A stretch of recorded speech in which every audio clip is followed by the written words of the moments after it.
Hello বন্ধুরা, সবাই কেমন আছে? আশা করি সবাই ভালো আছো।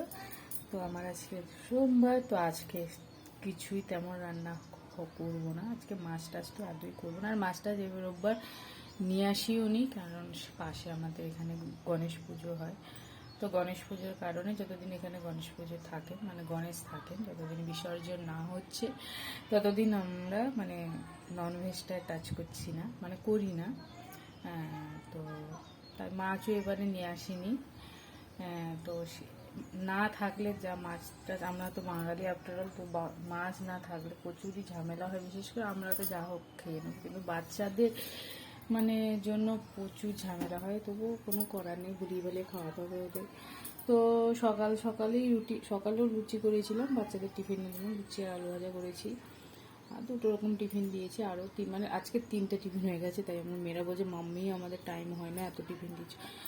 অ্যাকচুয়ালি বাড়িতে খেয়ে যায় না, সকাল সকাল একদমই খায় না। তবু কোনো কোনো সময় জল মুড়ি একটু খাওয়াই। তো আজকে এত দেরি হয়ে গেছিলো মানে টিফিন বানাতে বানাতে।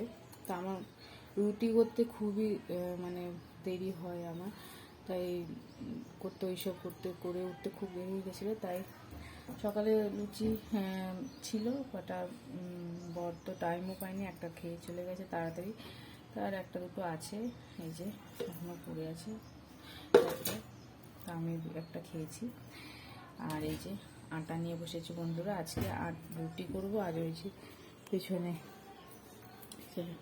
কুকারে ছোলার ডাল সিদ্ধ করতে বসিয়েছি। ব্যাস, ওই রুটি আর ছোলার ডাল আজকে। আর তোমরা কারা কারা আজকে সোমবারে আমার মতন এরকম মানে নিরামিষ খাও, তো প্লিজ কমেন্ট করে জানিও। টাটা সবাইকে।